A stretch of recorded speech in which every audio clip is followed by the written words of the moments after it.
Welcome to Between the Lines, the podcast where world-class squash insights meet lifelong learning. I'm Ahad Raza, joined by former world number one Laura Massaro.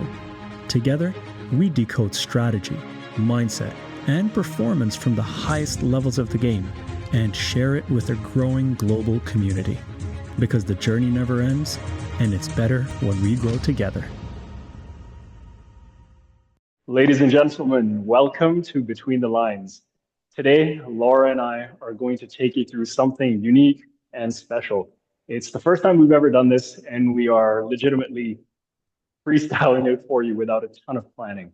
So I have the absolute privilege and honor of having Laura pick apart my game and give me a few coaching tips. Now, the reason we're doing this is because this is something that we want to complete and something we want to offer you in the community that we're building. And we wanted to give you a first-hand flavor of what it's like. In addition to which, you can obviously laugh at me as she destroys me. Laura, over to you. Take me through how you would potentially coach someone. You've never seen me play, obviously. So show me how you would start off a session like this. Well, I think I would normally start off with tell me a little bit about your game, tell me your strengths, tell me what you think your weaknesses are, tell me what it is that you are looking for from a coaching session with me. Well, I mean, you might be here all day if you want to hear about all of my strengths, Laura. So you might want to rephrase that question. But essentially, I would say I like to, my strengths have historically been movement, court coverage, efficiency. I'm fairly patient. I like to use variation in my game. So I like to mix up the pace and the height. I like to mix up angles. I like to hold the ball. I like to attack out of the back of the court as variation, not as my foundation, but as variation. I especially enjoy the kill shots. So straight volley kill, straight kill off the bounce, out of the back, out of the midcourt. I quite enjoy those. Um, I would say things that I probably need to work on more would be softening my attacks into the front of the court. I have a tendency to attack fairly firmly when I go short, so softening the ball would be nice. And then occasionally I find I get caught a little bit with my movement in the front. So if someone takes me short, if I counter drop and it's not perfect or it's something that can be read easily, I find that I sort of get stranded in this position where the opponent, I overreach for a cross. So for example, if I play, let's say I play a counter drop here, I recover to the tee, but I sort of try to stay pretty high up to cut off this straight or the cross, but people pick up on that and then they go extra wide on the cross courts, and I feel like I overcommit to that movement instead of actually following the ball in case that whip comes. So that would be one thing, and then sort of softening up my short attacks would probably be the two main things that I would like to start with anyways. Yeah, sounds good. And then I would also probably ask you like how you like to learn particularly. Are you someone who likes to work quite technically, or do you generally work quite physically? Are you open-minded to the technical side of the game and kind of making those technical changes? Because I am normally a technical player, a technical coach. So obviously I learned that way as I played, and I really enjoy teaching that way. It's not the only string to my bow, I hope, but I love getting down into the nitty-gritty of the technical side. So I'm interested to know if that's something that you're open to, if it's something that you would like to learn about, and potentially look at, hopefully over the course of a coaching kind of path or journey with a player, if it's something that if I'm certainly going to coach somebody, but how does that sit with you? I absolutely love it. So the technical side of it, I'm probably not as into the minutia as you are, but I love learning and I love trying new things and I love to feel different things. So I Yeah. am more than open and actually quite eager to hear about some of your suggestions. Sounds good. Right. Well, obviously I'm not there to hit a ball with you, but That's okay. let's just have a look, get that ball warm and do some Okay. kind of like overhit drives or volleys or whatever you think. Sure. And as just for the people watching, I'm just gonna take a little look here at I had swing and just anything that I kind of feel could be helpful, I guess. I'm sure you will be.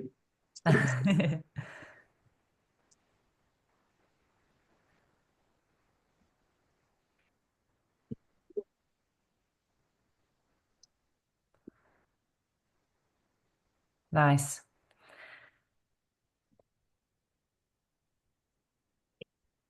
Good.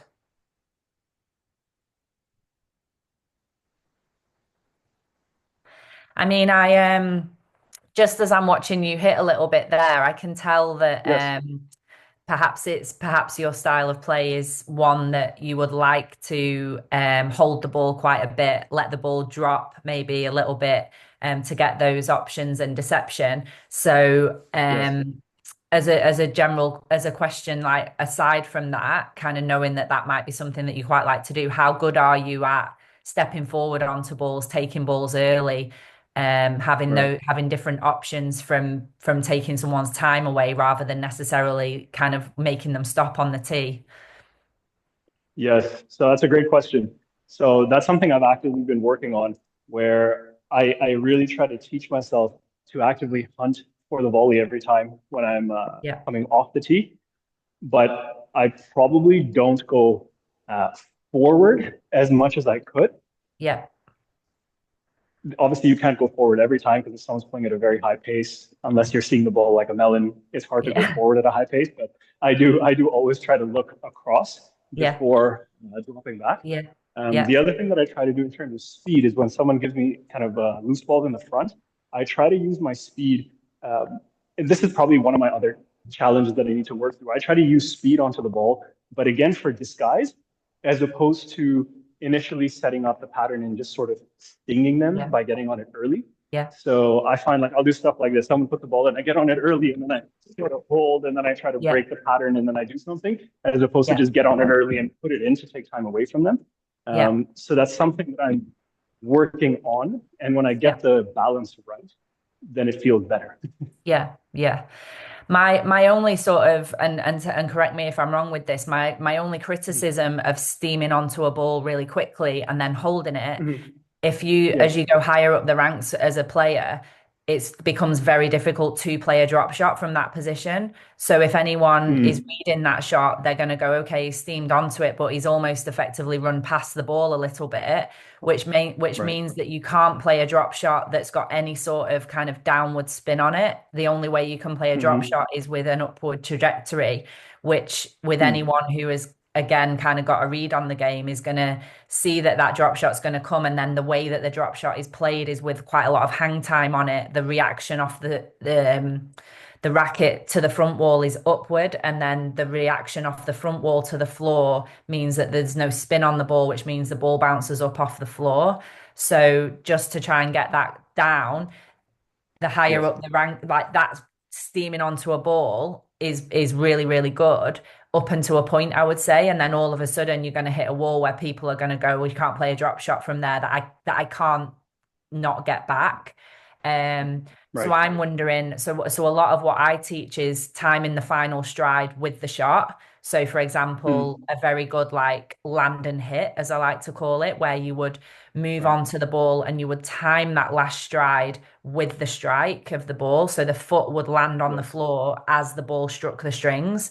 And from that position, you can then thump a ball cross court, but you can also play the drop shot. And the deception Right. comes from playing the drop shot, drawing your opponent up the court, and then on the next one thumping it back, or vice versa, Right. thumping it back, and then cutting the drop shot in. So it's a bit more of a like a long game, I say. Um, Yes. Technically, I'm just Uh, wondering, and that's where it links into the technique. I'm just wondering whether or not that's a possibility for you because of the way that the swing kind of loops down a little bit rather than kind of going straight out. So what you're thinking is the swing going up kind of a little bit higher up near say the top of the shoulder with the hand and mhm. being able to Mhm. kind of draw down like a child slide sort of thing and finish from like a point A to a point B a little bit more Right. like that, rather than Yes. what I kind of saw as you were knocking up was a bit more like shoulder down to hip in an Yes. L shape or a U shape trajectory. Yes. Does that make sense? It does. It does. And I almost feel like and I could be wrong, so please correct me. I almost feel like I have multiple swings for multiple positions. Yeah. So occasionally, like if I charge onto the ball, then I'm taking the ball in front, I sort of break my wrist a little bit to still create a bit of that open racket face and still carve the ball in with my hand. Yeah. Yeah. Um, so I do that when it's in front if I'm charging onto it, and then from there, sort of with the thumb, I can still punch and have Yeah. some options and variations. Yeah. When I take volleys, in particular volley drops, I have more of the direct line to the Yeah. ball that you're speaking about. But I Yeah. find when I hit my drives out of the back, I have a tendency to kind of come behind because then I can show the drop and then punch through for the Yeah. drive, or Yeah. occasionally I just cut the drop in. Yeah. So, and maybe for the average person listening, maybe this is too much complexity, but it's good. Like we're having the discussion right now. Yeah. Uh, but that's generally how I try to think about it. Why don't I show you a couple of volleys and volley drops, and then Yeah. you can see whether my swing is the way I Yeah. think it maybe is. Maybe it isn't. I think yeah, I think for the people listening as well, what's really interesting is that is quite high level to have a few different swings and to be so aware of your swings. But for anyone who's listening, um and it's totally normal to just have one swing. And I feel like I kind of mainly had one swing with a dip in of the odd shot every now and again. But what's really important is whatever choose, you've got consistency with that swing. You can hit the same shot over and over again with really good consistency. Um, and also for you personally in this session, as we're kind of like trying to like look at your game, it's okay, that's brilliant, let's just add another swing on then that is an option for you if it's appropriate. So that's how we're going to frame it today. I don't want to take away anything that you've got that's a strength in terms of your hold and your shape and being able to change your racket faces. They all sound brilliantly positive to me, but let's add on an option to meet the ball early, take all your time away from the opponent, and hopefully get a winning shot on the back of it as well. So yeah, Right. absolutely. Let's go into some volleys, like you said, just hitting them up, and let's have a look.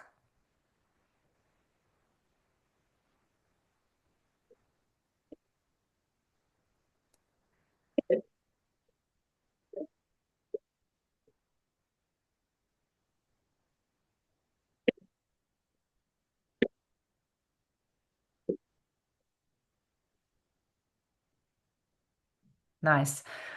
Good. So why don't you do it a little bit more sort of like a little bit more realistically, where you tee yourself Sure. up like a loose kind of volley feed, and you're just going to step forward and try and sit in the volley drop. Okay.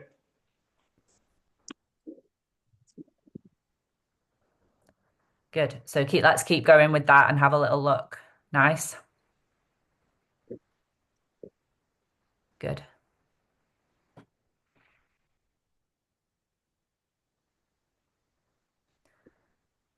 Nice. So when you talk about when you talk about softening in the balls a little bit more, can you tell Yes. me what you think the racket face slash hand or wrist is doing after your ball has left the strings? Are you aware of that?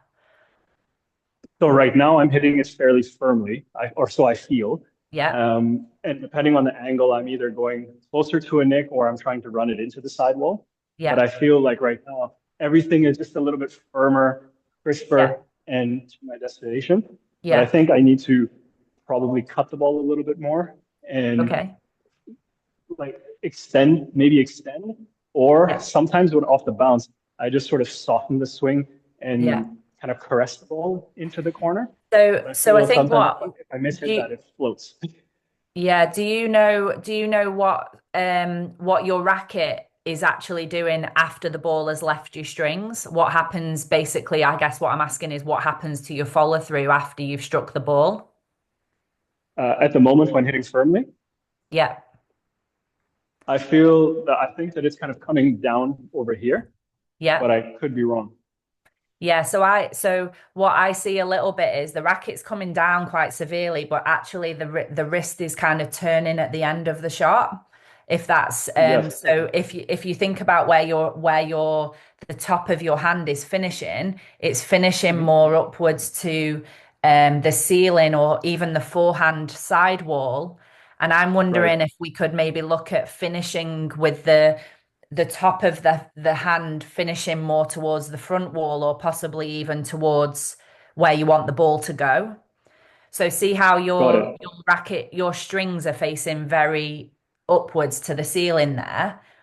How Yes. can you get your strings finishing a little bit more or your racket edge finishing more towards Mhm. where you want the ball to go? Okay. So do you want me to keep my hand facing in the direction and my racket face facing in that direction too, Yeah, without and going maybe too far over to the yeah, right? and maybe you would to allow that to happen, something might have to happen Mhm. with your feet as well. So feed yourself up some Yes. more and finish with the Sure. racket where you want the ball to go. Brilliant. Good. Really feed that ball up nice and slow, nice and high. Brilliant. Good. Fine. Well, stop there. Because they were about four or five really good drop shots. Were they better, would you say, than the drop shots you were hitting? Absolutely, absolutely. There was a lot more feel. I could yeah, I just had more control over where I Yeah. wanted to send the ball. So basically, what you stopped doing, I felt like, even though you had quite a severe trajectory on the ball with the swing, what happened Yes. as you were striking the ball was you were almost undoing the wrist and catching the ball Mm. on the bottom, which then created a lot of inconsistency on like the strike of the ball. What that allowed you to do was hit the back of the ball or even hopefully the top of the ball. So you took a Mm. higher line on the ball and then you almost are just trying to drop the ball into the front backhand corner almost higher but with more severity of swing, and that's done Mm. by catching the ball on the top of the ball. So if the ball's a clock face, you're trying to hit the Yes. ball at say like 12 o'clock rather than Right. catching the ball at 6 o'clock, even though your swing Right. actually looked quite severe on the first lot. I think there was just that Yes. last minute adjustment. So let's go back into a few of them. Nice slow feed. So get your Mhm. feet into play a little bit now so you can really hit the top of that ball on a 12 o'clock on that clock face.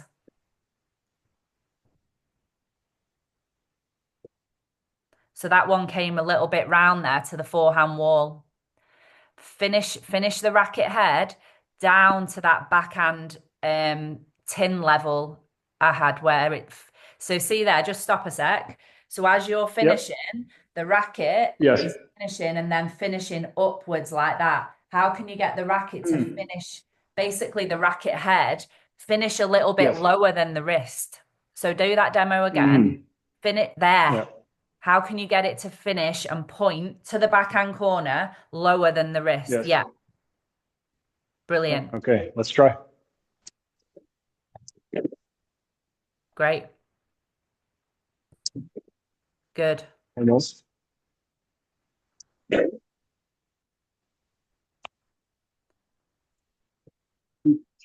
Good. Nice. Now, to me, they look a lot more Yep. consistent now. So what we're getting Right. is a a range between really, really good and the worst one that you've hit, rather than amazing and horrendous. With all not horrendous, Right. but Right. I'm being a bit harsh, but No, no, it's you've good. got a much smaller range of solid play. I would be happy with that shot in a match 9 times out of 10. I'm going to hit the tin, maybe once or whatever. But I'm also not going to hit one that's kind of going to give a stroke away, or I'm not going to hit one that's going to catch the sidewall quite heavily and put me under pressure. They're all within a really solid, consistent range, which is what I think we're looking for. We're looking for repeatability. Um, the only other thing that I'd like to perhaps even add even more onto that, and this maybe links into the movement a little bit, is just trying to feed that ball up. And I want you to feel the Yeah. energy from the floor coming right up the Hmm. body. So that starts with, strangely, we're working on a backhand volley drop, but I want you to feel that energy from the floor, the contact between the feet and the floor, between Hmm. the toes and the balls of the feet rather than the heels. Right. Brilliant. Right. That energy that comes up from the floor is going to go up into the toes. It's going to straighten your legs slightly, so you're going to be less in a squat Right. position. You're going to be Right. taller. Your t-shirt is going to feel a little bit longer, which is going to allow you to Right. take that ball even higher, even earlier on the top of the ball and Right. finish down to that corner with the racket face. Okay. Brilliant. All right. Really finish with Let's give that it a try. swing down at the tin.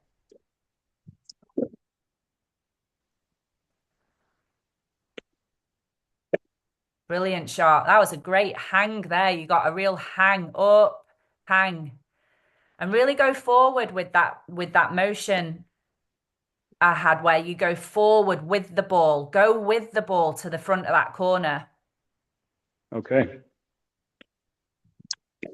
Great shot. Even more. Come on, really let your body go into that motion of the shot. Shot. That one felt better to me. On my wrist Shot. is, I felt that one. Down the top. Unlucky. Frame. So when you just stop there a second, there's definitely Yeah. something as I'm watching you, you're holding back. I don't, tell me if I'm wrong. You're thinking, I've got to play this Hmm. shot and get back to the tee. And I need to stay kind of a bit close to the tee. And I want you to let go. I want you to step into that volley drop and put all of your body weight into that volley drop and trust that that's not going to make you fall over and not be able to get back to the tee. Because what happens is when you let that energy take you forward into the volley drop, you get a natural Hmm. rebound. You get a natural pop Hmm. off back off the ball. Whereas when you stop on the shot, you have to use all of your force then in your legs to get you off the shot. So it's actually more energy to get off a shot by Hmm. stopping yourself fully going into it. I want you to feel that rhythm of strike the ball and go with it, almost like you were going to walk through the shot to the front wall. Okay. And how firmly should I be playing my drop itself?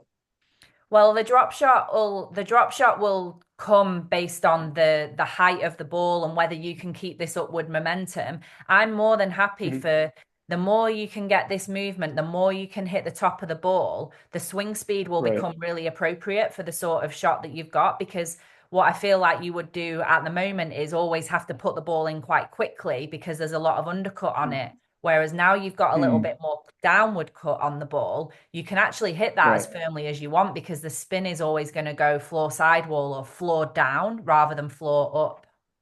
So don't worry too Got much it. about that at Got the it. moment. Just stick with a couple of these technical things where you go up with your body, finish to the corner from a high point, and really go with that shot forward. That's it, forward with your body. Brilliant. Okay.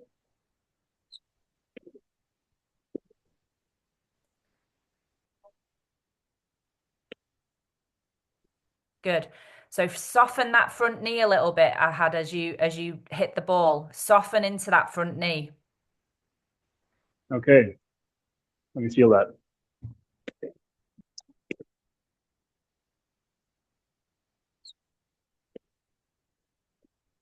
Good. Now get a little bit of like, see if you can get the ball going floor wall a little bit. Can you get the shot to go a bit straighter with the just by changing the follow through or the position on the front wall without changing anything else? Where are you striking the front wall? Okay. Let's give it a try. Let's see. My feet changed. I should do that again because now I automatically instinctively fed closer to the wall to make that Yeah. easier. Let me keep the same speed. No, that's not it.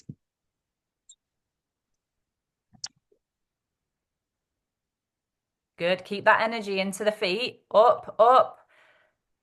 Good. Get energy from the floor, feet up with the racket, and Okay. finish with the swing down below the wrist. That was a good one. You caught the nick, but the wrists look really good. There we go. Great shot. Oh. Getting So slow closer. that swing down a little bit now then. Swing down a bit more. Slow the swing down a little bit and get the trajectory from a little bit higher with the shoulder perhaps, and finish with it coming down, finishing with the racket head below the wrist height. Okay. Great shot. That was a nice feel. Unlucky. Almost. Great That was a shot. nice nick. Yeah. Again. Just as a bit of an experiment, I want you to aim Yeah. 6 inches above the tin, and I want you to see how Mhm. much downspin you can get on the ball as it hits the front wall. Okay. And you want me to cut That's it. under, That's it. high to Same, low on the ball. exact same technique, but higher on the front wall. Get the top of that ball at 12 o'clock and get it cutting down off the strings into the front wall. And now, do you want me to be cutting down from here? Or do you want me to try to carve around the ball a little bit more? No, just round on the back of the ball. So straight down on Just the the back back of of the the ball. ball, bang. Let the simple Okay. technique play the simple drop shot above the tin and get it running without any side spin on it. Okay.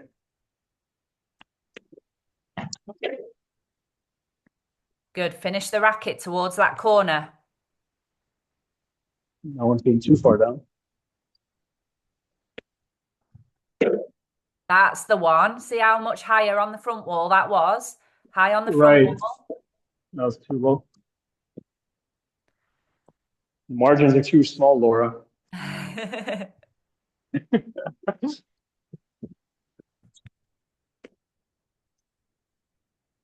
Good. There's the Were they margin were again. those last two above the tin? The last one was on the tin. The previous one was above the tin. Okay, it's difficult to see on the video. There Good. we go. Right. In a last little add-on bit of that, just try and take your Please. racket a little bit more forward towards the ball. So I want you to be able to see your racket. So it was a really Yes. good angle on the side view there. Take your racket up, build the shoulder up a little bit towards there. Yeah. Now I don't want to be able to see as much as your racket on the side camera. I want your racket to be Okay. level with your head. Okay. So more in this position. I don't want your arm. I want your arm to stay level with your shoulder. So what you're not going My to do is pull head. the arm back across the body. You're going to keep it there a little bit more, if that makes Okay. sense. And you're going to step Yes. forward with the arm and play that shot with a simple kind of like top of there, but finish with the racket down to the corner. Good. Okay. And then finish it to the target. Yeah. There. Okay. Good. Let's try. Good.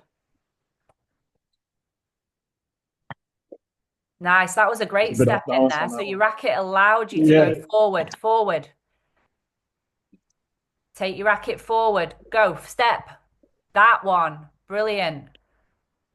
Step. Take your racket forward. Shot. That's the one. Nice high trajectory. Nowhere near the tin. Get it dropping down. Shot. How's that feel? Feel good. How does it look? Looks great. It Ooh, that looks was like. nice. So the one thing I'd say is the ball is dropping. That one. Look at that. That was like nonchalant. Yes. The I had a ball lot was more margin on that. a lot more margin. You look like you're taking it early. You're taking time away from your opponent because you're taking the ball earlier, and you're also stepping into the ball. So the ball is taken earlier because it's in front of you, which then obviously is a double whammy effect in terms of taking time away from your opponent because they've got that extra step to cover. Yes. And also you look like that consistency, as I said before, look really good in terms of that range. Mhm. And because the racket arm was staying like this, you could step forward instead of here. Right. Even if you step forward, you have to wait for your racket to catch up. And then by the time the ball is like traveling past the racket, that the ball has dropped, if that makes sense. Well, Laura, I really want to thank Everybody you. makes That it. was phenomenal. Yeah, that's right. This very, very helpful. Really good eye. I must admit, that was fantastic. This is our first time doing this, so I hope everyone else that's watching this can see how awesome of a coach Laura is and how good her eye is. It's a difficult setup as well with the not being able to quite see the tin, but I think we got some really good technical changes there and a little bit of taste for my style and kind of where I can see improvements and different things in a match. So like obviously these things are difficult to implement into a match play situation. They require practice, but it's those finer details if people are interested in improving some of their technical work, which then underpins a lot of consistency in the matches. I think it's really, really important. I agree. Well, folks, send me an email, ahad@airperformance.com, if you want to work with Laura and I and join our community between the lines. There's a lot of good stuff happening. And if you want feedback like this, potentially in your own game, you know where to go. Take care, and we'll talk soon, everyone. Thanks for listening to Between the Lines, where world-class insight fuels the squash journey that never ends. If today's episode helped you grow, please share it with someone in your squash circle and join our community online. Until next time, keep learning, keep growing, and stay in the rally.